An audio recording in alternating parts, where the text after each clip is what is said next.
العلم هو النور الهادي والمفتاح لكل الخير من يريد الله به خيرا. بسم اللہ الرحمن الرحیم۔ آج ہم 49ویں تمرین پڑھ رہے ہیں۔ یہ تمرین بھی جملہ فعلیہ کے تحت ہے۔ اس میں فعل مضارع کی مشق کرائی جا رہی ہے۔ بیچ بیچ میں جگہیں خالی چھوڑی گئی ہیں جن میں ہمیں فعل مضارع لگانا ہے۔ تو آئیے سب سے پہلے ہم الفاظ و معانی دیکھ لیتے ہیں۔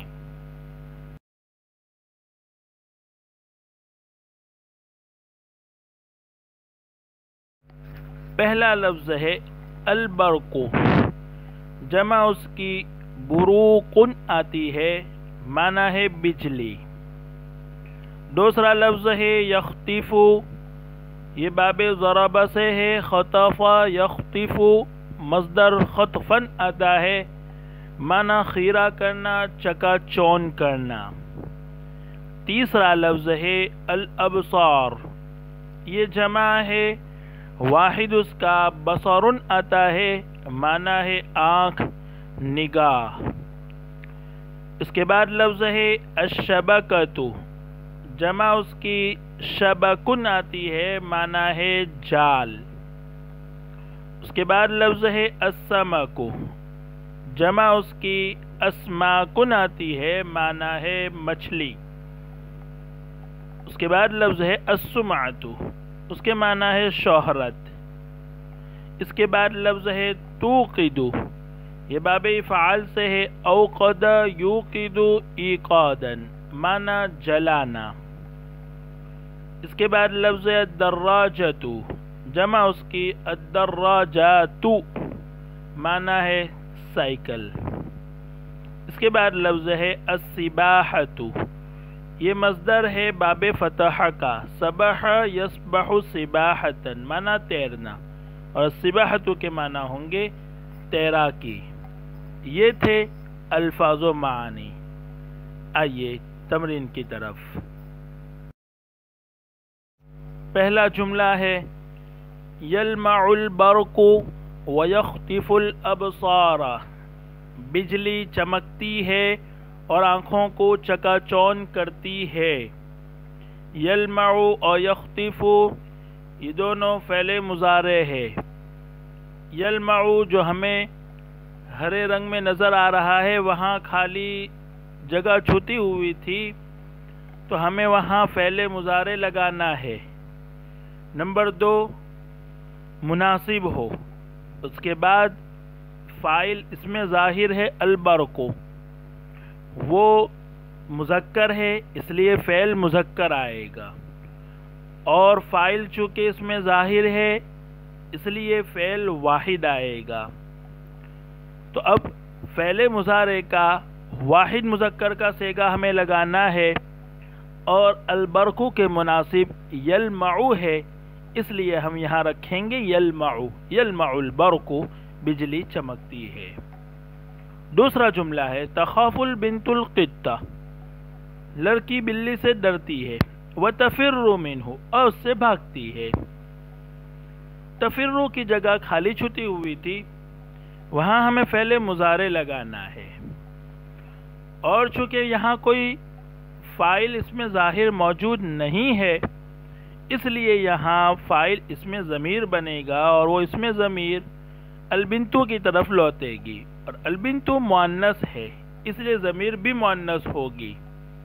البنتو واحد ہے اس لیے وہ ضمیر بھی واحد ہوگی، اس لیے اب فعل مضارع کا واحد مؤنث کا صیغہ یہاں آئے گا، اور مناسب یہاں تفرو ہے اس لیے ہم یہاں فعل لگائیں گے تفرو۔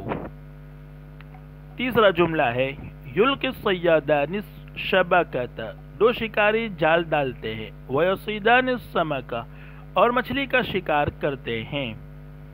یلقی کی جگہ خالی چھٹی ہوئی تھی، وہاں ہمیں فعل مضارع لگانا ہے، اور چونکہ فاعل اس میں ظاہر ہے اس لیے فعل واحد آئے گا، اور فاعل اس میں ظاہر الصیادانی مذکر ہے، اس لیے ہمیں فعل بھی مذکر لانا ہوگا، اس لیے اب فعل مضارع کا واحد مذکر کا صیغہ ہمیں لگانا ہے، اور یہاں مناسب اس کے یلقی ہے، اس لیے ہم نے لگایا یلقی الصیادان الشبکۃ، دو شکاری جال ڈالتے ہیں، ویصیدان السمک، اور مچھلی کا شکار کرتے ہیں۔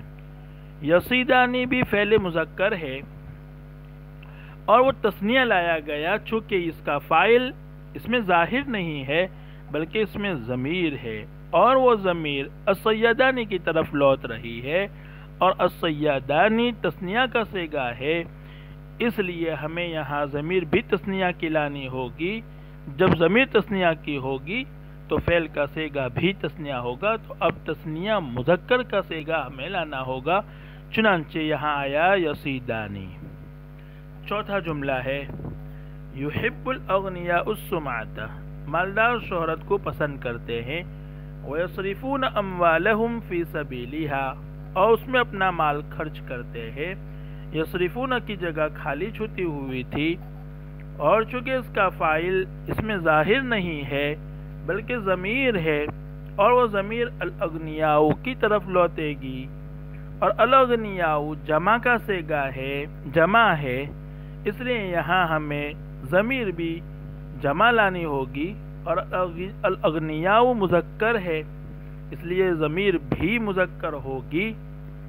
تو اب فعل مضارع کا جمع مذکر کا صیغہ لانا ہے، اور جو اس کے مناسب ہو تو یہاں مناسب اس کے یصرفون ہے، اس لیے ہم نے صیغہ لگایا یصرفون اموالہم فی سبیلہا۔ پانچواں جملہ ہے تعجن البنتان الدقیقہ، دو لڑکیاں آٹا گنتی ہے، وتخبزان الرغیف، اور روٹی پکاتی ہیں۔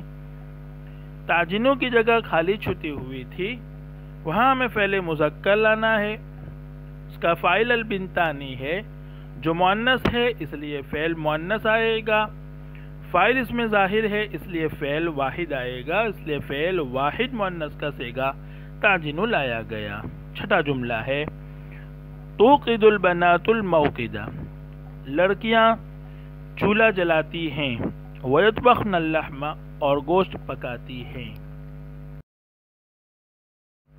ساتواں جملہ ہے تدخل فی الحدیقۃ وتقطف الازہار، تو باغ میں داخل ہوتا ہے اور پھولوں کو توڑتا ہے۔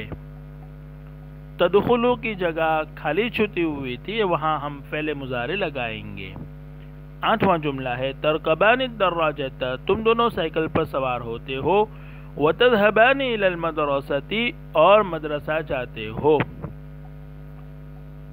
نواں جملہ ہے تذهبون الى النهر وتتعلمون السباحۃ، تم ندی پر جاتے ہو اور تیراکی سیکھتے ہو۔ تذهبون کی جگہ خالی چھٹی ہوئی تھی، چونکہ آگے تتعلمون ہے تو اس کے مناسب لگانا ہے، اور تتعلمون جمع مذکر کا صیغہ ہے، تو یہاں بھی ہمیں تذهبون جمع مذکر کا صیغہ لگانا ہوگا۔ دسواں جملہ ہے تطبخن الطعام، تم کھانا پکاتی ہو، وتغسلن ثياب اولادکن، اور اپنے بچوں کے کپڑے دھوتی ہو۔ 11واں جملہ ہے اشتری الدراجۃ وارکب علیہا، میں سائیکل خریدوں گا اور اس پر سوار ہوں گا۔ اشتری کی جگہ خالی چھٹی ہوئی تھی، چونکہ آگے ارکبو واحد متکلم کا صیغہ ہے، اس لیے یہاں اشتری بھی واحد متکلم کا صیغہ لایا گیا۔ اور یہاں ترجمہ فعل مضارع کا مستقبل سے کیا گیا، اشتری الدراجۃ، کہ میں سائیکل خریدوں گا، اس لیے کہ اگر حال کا ہم ترجمہ کرتے ہیں تو ہوگا ترجمہ اشتری الدراجۃ، میں سائیکل خریدتا ہوں اور اس پر سوار ہوتا ہوں، تو اس کا مطلب یہ ہوگا کہ بار بار خریدتا ہے اور بار بار سوار ہوتا ہے، جبکہ ایسا نہیں ہوتا، اس لیے ترجمہ کیا گیا کہ میں سائیکل خریدوں گا اور اس پر سوار ہوں گا۔ 12واں جملہ ہے تخرج الی البساتین وتتنزہ، تو باغات کی طرف نکلتا ہے اور تفریح کرتا ہے۔ السلام علیکم ورحمۃ اللہ وبرکاتہ۔ السلام عليكم، لا تنسوا الاعجاب بالفيديو والاشتراك في القناة تشجيعا لنا لنستمر بنشر المزيد إن شاء الله.